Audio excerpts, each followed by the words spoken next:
They thought he was nobody. That was their first mistake. The Rideau transit station in Ottawa smelled the way it always did on a Thursday evening: wet boots, fast food wrappers, and the sharp bite of exhaust that snuck in every time the platform doors slid open. It was the kind of place people moved through without looking at each other. Eyes on phones, headphones in. The city's unofficial policy: pretend everyone else doesn't exist.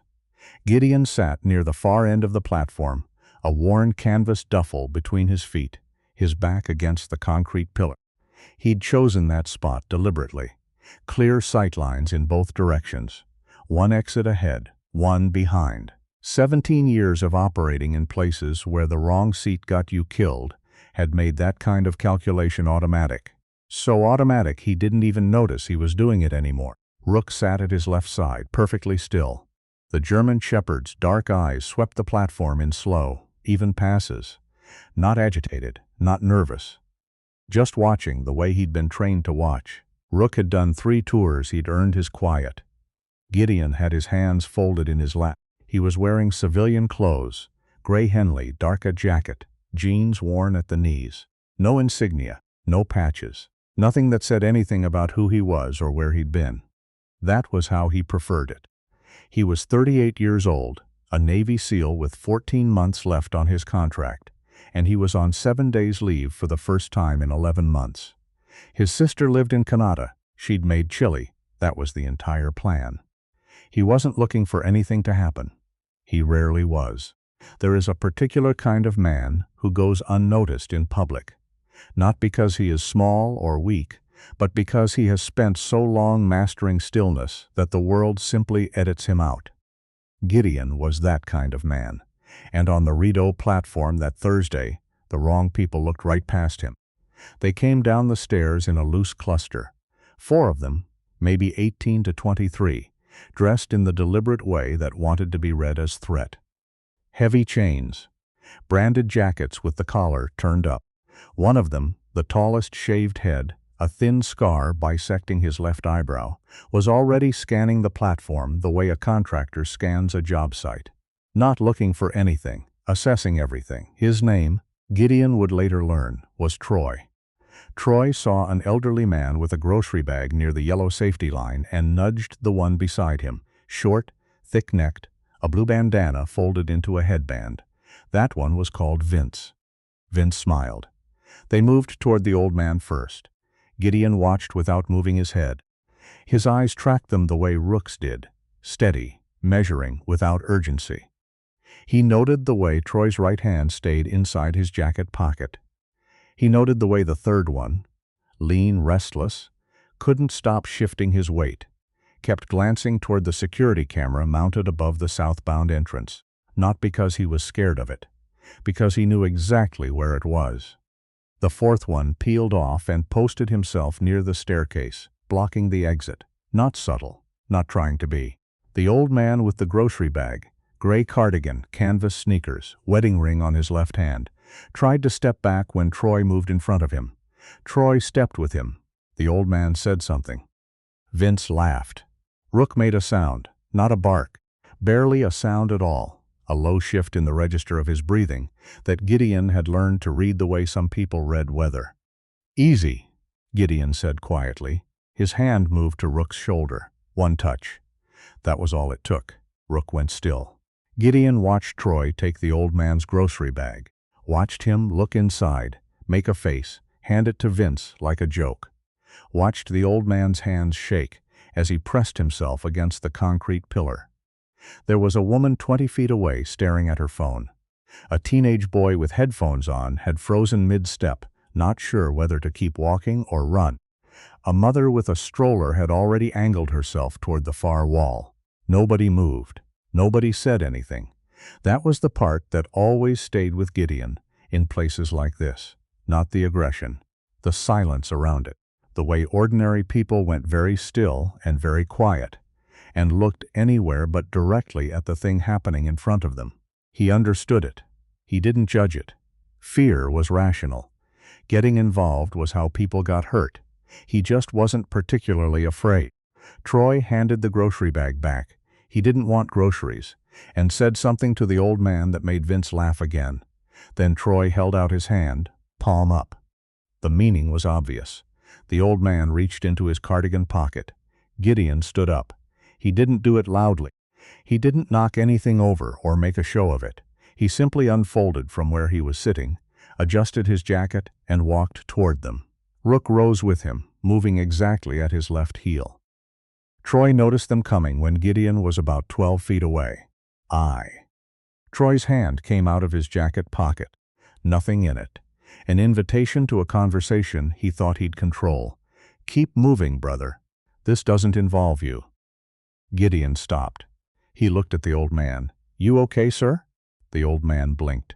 He looked between Gideon and Troy the way you look between a car coming at you and the only available alley. Yes. He's fine," Troy said. "Walk away, sir." Gideon said it again, not looking at Troy. "You don't have to give them anything." Troy took one step forward. Vince shifted, the lean, restless one. Gideon had started thinking of him as pacer, moved around to the left, trying to flank. Rook turned his head and looked directly at Pacer. Pacer stopped moving. There is something about a trained military dog that the average person doesn't understand. It's not the size, though Rook was substantial. It's not even the teeth, though those were considerable. It's the stillness. A dog that has been in real situations doesn't posture, doesn't bark and lunge. It simply looks at you with a focus so complete and so calm that some animal part of your brain, some part that goes back 10,000 years before cities and transit stations and gang jackets, understands immediately that this is not a pet. Pacer understood. "You've got about 30 seconds, Gideon said, and his voice hadn't changed. Still quiet, still even. "Walk up those stairs and no one has a bad night." Troy tilted his head. He was trying to figure out what he was looking at. Man in a gray shirt, worn jeans, unremarkable in every visible way except for the way he was standing, and the way the dog beside him was looking at all of them at once. Troy had done this 100 times. He'd read 100 men. This one wasn't reading right. "Who do you think you are?" Troy asked. Gideon didn't answer that, he said. Troy made his decision. He moved fast, faster than the old man or the woman with the stroller expected. He reached past Gideon toward Rook, not to grab him but to kick, a sharp sideways punt meant to scatter the dog and reset the dynamic. His foot connected with Rook's ribs. Rook didn't yelp. He didn't scatter. He planted, absorbed it, and turned. Something changed in Gideon's face. A very small thing. The way a door closes that you didn't know was still open. What happened in the next 40 seconds was not a fight, not in the cinematic sense. There was no prolonged exchange. Troy reached for his jacket pocket again, and Gideon's left hand caught his wrist mid-motion, rotated, and Troy's knees hit the platform before he understood what was happening. Vince moved in from the right and encountered a forearm across his throat that sat him down against the pillar. Pacer ran. The fourth one, the one by the staircase, took one look at Rook moving toward him at a controlled sprint and made the sensible decision to get out of the way. The whole thing was over before most people on the platform had time to react.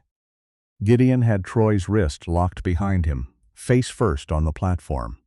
He wasn't applying pressure beyond what was necessary. His breathing hadn't changed. Rook had stopped 3 feet from the staircase, watching the fourth one back up the stairs, then returned to Gideon's side and sat. The old man was staring. The teenage boy had his phone out. The mother with the stroller was staring too, one hand over her mouth. "Someone want to call transit security?" Gideon asked the platform in general. His voice was the same as it had been at the start of the conversation. Calm. Matter of fact, like he was asking if anyone knew where the nearest coffee was.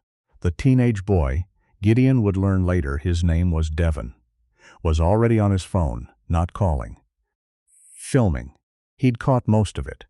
The part where Troy kicked Rook, the part that followed. There is a particular kind of silence that comes after violence is stopped, not just paused. The platform had that silence now. Not the held breath silence of before. Something different. People straightening up. People looking at each other. The woman with the stroller moved toward the elderly man and asked if he was all right. He said he was. His voice was steadier than it had been 2 minutes ago. 3 transit security officers arrived on the platform in under 4 minutes. OC Transpo officers followed 6 minutes after that. Gideon handed Troy over and stepped back, answered their questions directly. Name, rank when asked, what he'd observed. Vince was sitting against the pillar still, not concussed, but not particularly eager to test what came next. Pacer had made it halfway up the staircase before he ran into 2 OC Transpo officers coming the other direction, which he had not planned for. Only the 4th one got out of the station. He didn't get far. Devon's video had already been shared 14 times. By the time the first officer had finished taking Gideon's statement, it would be shared 40,000 times by morning. The thing about that video was what it didn't show. It didn't show Gideon's face clearly. He'd been half-turned, angled away from Devon's phone. What it showed, unmistakably, was the kick. Rook absorbing it without sound. And then the 40 seconds. And then Gideon crouching down to check Rook's ribs, while 2 men were still on the ground behind him, scratching behind the dog's ears and saying something quietly that no microphone picked up. People watched that last part on repeat. The Ottawa Police Service arrived at the scene and began interviewing witnesses. What they found was not, as it turned out, simply 4 young men looking for an easy score on a Thursday evening. The grocery bag Troy had examined and discarded. The old man, his name was Bernard, had been coming home from the shop on Beechwood the same way every Thursday for 3 years. Same route, same time. Consistency was not coincidence. 3 previous incidents had been reported in the same station, all Thursdays, all within a 2-hour window, a pattern, one that transit security had flagged but not yet connected to anything larger. Connecting it took another 12 hours. What it connected to was a low-level protection arrangement running through 4 transit hubs in the Centertown and Vanier areas. Not large-scale, not sophisticated, but consistent, the kind of operation that ran quietly because no one ever pushed back hard enough to make noise, and because 2 of the people collecting on its behalf had figured out which security camera angles had blind spots at which times of day. The man whose name appeared when the Ottawa police pulled on that thread was not a gang member. He was a city contractor, property management, municipal contracts, with an arrangement in place for certain individuals to operate in certain areas without interference. His name was Brendan, and he was not particularly happy about any of this.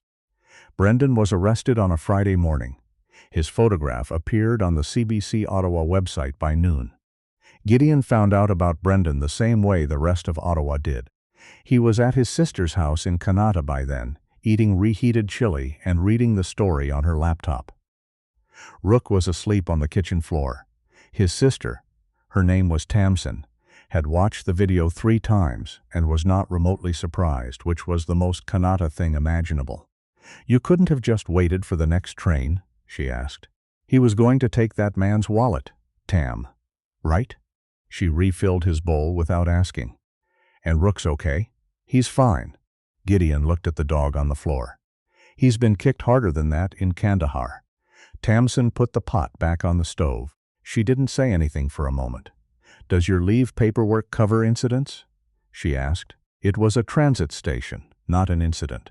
40,000 people on the internet disagree with you. Gideon looked at her. She turned the laptop around. The comments under Devon's video were, there was no other word for it, overwhelming. People in Ottawa. People in Toronto. A man in Halifax who'd written a paragraph about his father being a veteran. A woman in Mississauga who'd posted about her elderly mother taking the same line. Someone from Edmonton, whose dog had served 2 deployments and come home with him, and was currently asleep on his couch, and who seemed to feel very strongly that what had happened was personally important to him. What got to Gideon wasn't the volume. It was the specific comment near the top, sitting at several hundred likes, that had been posted by someone with no profile picture, and a handle that suggested they worked in EMS. It said, The dog didn't make a sound when it got kicked. But the guy checked on the dog before anything else. That's everything you need to know about a person. Gideon read it twice.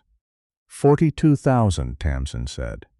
I know, Tam, and climbing, I know. He pushed the laptop back toward her and picked up his spoon. Rook stirred on the floor, exhaled once, and went back to sleep. The next morning, the Ottawa Police Service issued a statement acknowledging Gideon's role in what they called the apprehension of suspects connected to an ongoing investigation. They did not use his rank. He'd asked them not to. They honored that. Bernard, the elderly man from the platform, gave one interview to a local CBC radio show. He was 71 years old. He'd been riding that line for 3 years because his wife had difficulty walking, and the Rideau station was the closest one to their apartment. He'd been approached twice before. He'd never reported it because he didn't think anyone would do anything. He described Gideon as a young man who didn't appear angry, just very decided. He didn't raise his voice, Bernard said. He didn't say a lot. He just stood there like he'd already worked it all out and was waiting for the rest of us to catch up. That quote ended up being the caption under Devon's screenshot in the National Post. Devon, for his part, was 18 and wanted to study journalism at Carleton. He didn't know who Gideon was when he filmed it. He'd just seen a man kick a dog and felt his stomach drop and reached for his phone by instinct.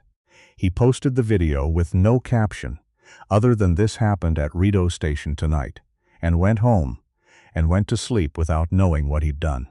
He woke up to 11,000 notifications.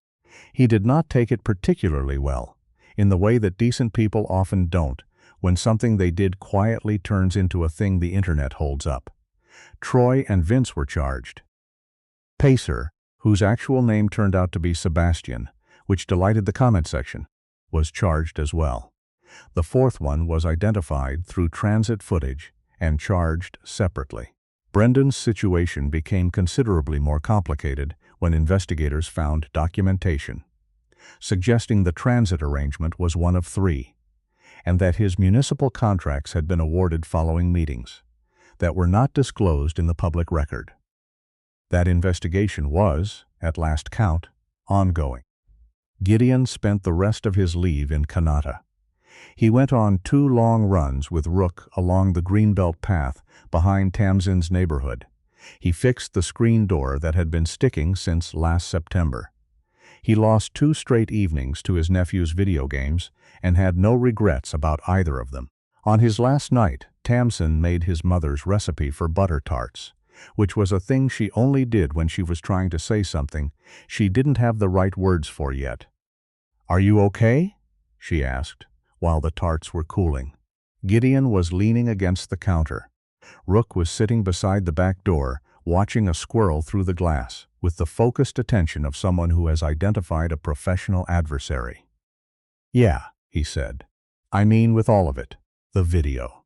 People talking about you. They're not really talking about me," he said.